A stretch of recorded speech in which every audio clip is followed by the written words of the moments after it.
بسم اللہ الرحمن الرحیم۔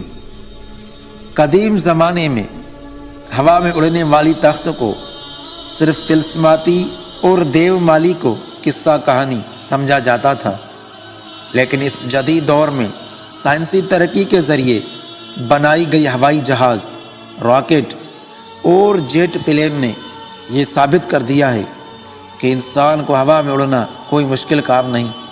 لیکن آج سے ہزاروں سال قبل اللہ کے نبی حضرت سلیمان علیہ السلام کو ایسی اڑنے والی تخت عطا کی گئی تھی جو آج کی ہوائی سواری اور جہازوں سے کئی گنا زیادہ تیز رفتار تھی، اور جس کی خصوصیات اتنی زیادہ تھی جو آج کے ہوائی اور خلائی جہاز اس تخت کا 10% تک بھی نہیں پہنچ سکتے۔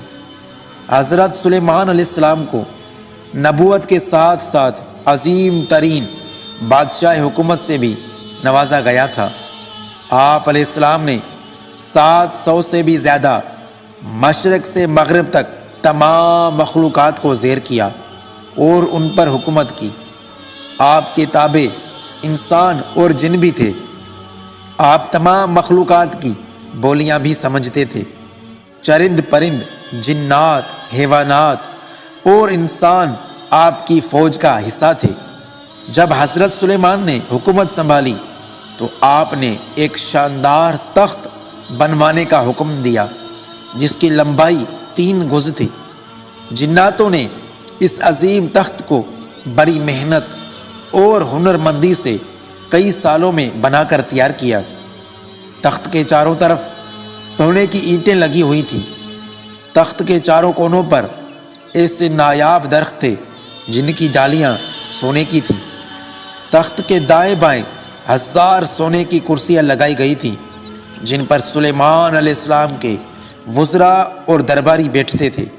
جب حضرت سلیمان علیہ السلام اس تخت پر تشریف لاتے تو تمام پرندے تخت کے اوپر معلق ہو کر آپ کے سر پر سایہ کرتے تھے۔ جب حضرت سلیمان علیہ السلام کو حکم دیتے تو یہ تخت ہوا میں معلق ہو جاتا۔ آپ اس تخت پر بیٹھ کر چند گھنٹوں میں ایک ملک سے دوسرے ملک کا سفر کیا کرتے تھے، جیسا کہ اللہ نے قرآن مجید میں فرمایا، اور ہم نے سلیمان کے لیے ہوا کو مسخر کر دیا کہ صبح کی منزل مہینے بھر کی ہوتی تھی اور شام کی منزل بھی۔ اس ہوائی سفر کے وقت پورے راستے حضرت سلیمان علیہ السلام سر جھکائے اللہ کے ذکر و شکر میں مشغول رہتے۔